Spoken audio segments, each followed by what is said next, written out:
antisemitismo muito ferrenho na Al Jazeera em inglês. É escancarado, dá para ver isso. Não tem o divergente, não tem opinião divergente. Os professores e acadêmicos que eles consultam são só aqueles que corroboram com a narrativa que já é da Al Jazeera e tudo mais. Então, assim, posso criticar a Al Jazeera aqui no programa de vocês, né? Uhum. Então, assim,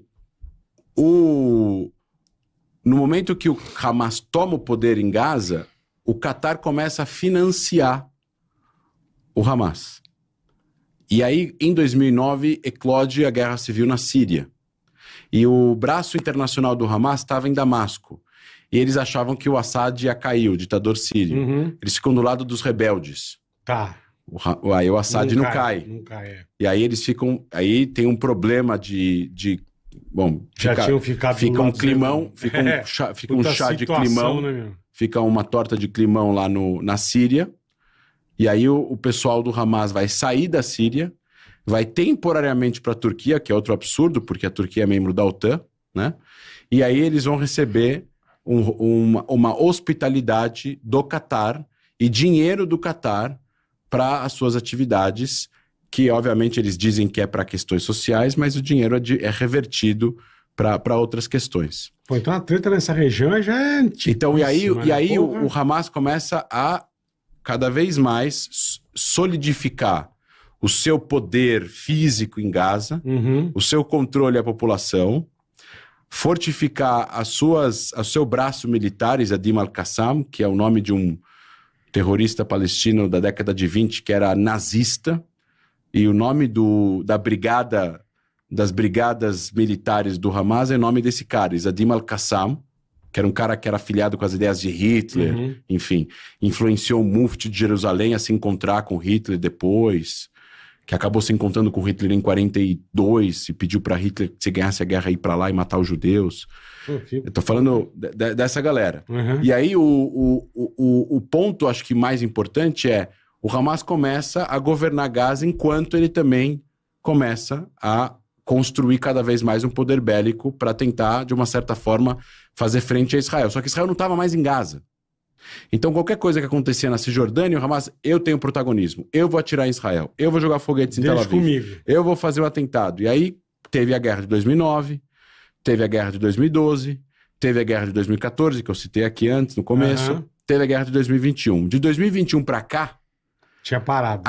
O Hamas conseguiu, de uma forma muito sofisticada para eles, enganar os israelenses. Eles fingiram que não tinham interesse num conflito armado, deu a entender para os israelenses que o conceito era o Hamas não tem interesse em guerra. Então tudo que o Hamas fez de treinamento, tudo que a inteligência de Israel encontrava ou achava nos últimos anos era mas é mais um treinamento do Hamas, é mais do mesmo, confirma o conceito que o Hamas não quer guerra. Pra manter a forma, né? Tá malhando ali pra manter a forma. E aí veio o 7 de outubro. O que aconteceu no passado, e na época eu lembro que eu ouvi dizer que foi uma falha da inteligência de Israel. Eu ia perguntar isso aí também. Como é que a segurança deixou passar isso aí? Os caras vieram de ultraleve, né? De não sei o que, pousaram nas festas, mataram 1.200 pessoas, sequestraram não sei quantas. Foi um bagulho muito absurdo, cara. Do nada. Assim, do nada que eu digo, num dia qualquer. Pois é. Tá falando de guerra há 500 anos, você fala do nada. Não. Guerra há 500 anos, mas quanto tempo não tinha nada? Não, é que assim, o que aconteceu foi sem precedentes até para um país que estava em guerra há anos com grupos terroristas. Sim. A questão é que Israel teve guerras simétricas nos primeiros 30, 40 anos da sua existência, guerras de países contra país, os países árabes contra Israel. Estamos falando de exército formal, força aérea, tanque, artilharia, soldado, tal. Então, as guerras são nas fronteiras, as guerras são contra soldados contra soldados e até tal. Horário, né? E que Israel venceu todas as guerras. Mas isso não quer dizer que os países que Israel lutou contra foram destruídos? Ou a população foi atingida? Deu uma carmada. A partir da década de 80, vira guerra assimétrica entre Israel e grupos fundamentalistas islâmicos radicais que matam a sua própria população e, consequentemente, são contra Israel existir. Só que a diferença dessas guerras passadas para essas guerras novas, a primeira guerra do Líbano, a primeira intifada, as guerras em Gaza e tudo mais, é que Israel está enfrentando um grupo, não um país. Esse grupo não tem tanque, não tem avião. Ele tem o quê? As pessoas eles estão lutando com paus. Não, eles têm armas pesadas. Só que eles têm uma forma irregular de luta. Eles têm uma forma de guerrilha. Assim, eles não usam uniforme, eles estão na casa das pessoas, eles estão nos prédios, eles estão nos hospitais, eles estão nas escolas, eles estão nos. Eles estão nas casas que está escrito ONU. Ele pode ser um motorista de ônibus, ele pode ser um taxista. Ele pode estar na ambulância. Eles vão lutar de uma forma irregular, porque o inimigo deles, que no caso Israel, é muito mais forte que eles. E eles entendem que não tem regra nenhuma para ser seguida, porque eles não concordam com o sistema mundial de convenções e regras e direito internacional. E aí Israel tem uma limitação do uso da força que ele pode ter. Senão a guerra já tinha acabado. Ou seja, Israel é infinitamente mais forte que esses grupos. Mas, como é que você consegue combater? O cara tá atirando da casa da avó dele, com RPG. Com a avó dentro, né? Com a avó em cima, no segundo andar. O que você vai fazer? Você vai fazer? Você vai atirar? Não pode mandar Você não tem como mandar um tiro nele. Eventualmente, sem saber, Israel vai destruir o prédio. Você mata ele e a família, né? E aí, o Hamas já concluiu que 80% das mortes em Gaza, 90%, são de membros do Hamas e seus familiares. Caramba! Porque morreram civis, muitos civis, infelizmente. Mas a maior parte são familiares dos membros do Hamas que morreram. Entendi. E quanto tempo antes do ano passado tava esse... Você me perguntou da inteligência. Não entendi como que invadiram. Isso. Então, assim, na época eu falava, foi uma falha da inteligência de Israel. Porque Israel é uma pessoa... Eu fui pra lá uma vez, né? E eu lembro uma vez só. Uma vez. Eu sempre faço cagada, né? Quando eu vou pro Oriente Médio. Aí eu lembro que eu cheguei no aeroporto, a primeira cagada que eu fiz, eu peguei minha mala e aí... Alguém me chamou, sei lá, eu fui mijar, deixei a mala no meio do aeroporto. Puta, já acharam que era uma bomba. Tinha 70 pessoas em volta da mala, armada, não sei o que, eu tomei um puta esporro. Falei, não, a mala é minha, os caras... Desculpa, eu esqueci hebraico. Eu falei até um árabe aqui que não tem nada a ver. Não, mas eles falam árabe lá também. E aí eu falei, não, a mala é minha, não sei o que. Daí começou bem, chegou chegando. Pá, daí eu peguei minha mala e saí... Tipo, é uma segurança muito forte, entendeu? Mas tem que ter, né? Exatamente. Tem que ter. Por isso que alguma... Schmock é mais fácil que escutar em Nova York do que em Israel, né? Tudo bem. Michigan. Mas a galera, tipo, acha estranho, entendeu? Como conseguiram invadir hoje em dia. Com tanta dessa forma, assim, né? Com ultraleve, não foi aquelas aeronaves americanas. Primeira coisa, países não são herméticos. Sim, sim. Não é uma panela de pressão, nada entra, nada sai. Não é uma estufa, né? Dois,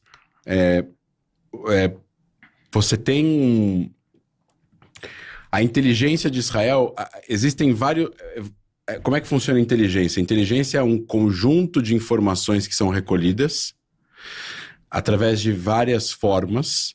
Então você tem inteligência visual, são fotos, ou satélite, ou fotografia, ou câmeras escondidas. Ou drone hoje em dia, né? Você tem communication intelligence, comment, que é escuta, todo tipo de gravação que você pode escutar alguma coisa. Você tem electronic intelligence, então é todo tipo de sinal que você pode identificar, e através desse sinal você sabe, por exemplo, qual equipamento está ligado, se tem uma bateria antiaérea em tal lugar, através de ondas magnéticas, que se chama ELINT, Electronic Intelligence. Você tem HUMINT, que é Human Intelligence, que é a mais valorizada, porque a inteligência é dada por agentes ou de espiões, ou através de interrogatórios de pessoas que foram presas. Tá. E você tem o WEBINT, ou OSINT, que é Open Source Intelligence. Na época, antigamente seria TV, rádio, jornal, hoje é internet, que é a inteligência que está aberta e disponível em sites que a inteligência clássica não tem acesso, não pegou nos outros sistemas. A inteligência, ela traz todos os materiais que foram recolhidos, que a gente chama de Gather Intelligence, ou recolhimento de inteligência. Aí depois você precisa fazer um que a gente chama de assessment. As pessoas têm que ter gente que vai olhar aquilo, vai ler, vai interpretar e vai chegar numa conclusão. Isso é a conclusão da inteligência. E isso vai subindo até que você tem o que a gente chama de... Conclusion. conclusão junto com proposta. Tá. Existe, e aí você tem um que a gente chama de... vai ter uma indicação... indicação de informações vitais. E é o que a gente chama de tzir em hebraico, que é tzion idiot reuniot, que é indicadores de informações vitais. Tá. E aí isso daqui vai para os lugares onde precisa tomar uma decisão. Então, o que o Hezbollah está fazendo? O que o Hamas está fazendo? O que eles estão construindo? Ou eles estão treinando? Então, todas essas coisas existem. Elas foram recolhidas e foram para o sistema. Mas é o que você falou, acharam uma coisa normal, comum. Então, tem dois... Então, sobre o 7 de outubro era...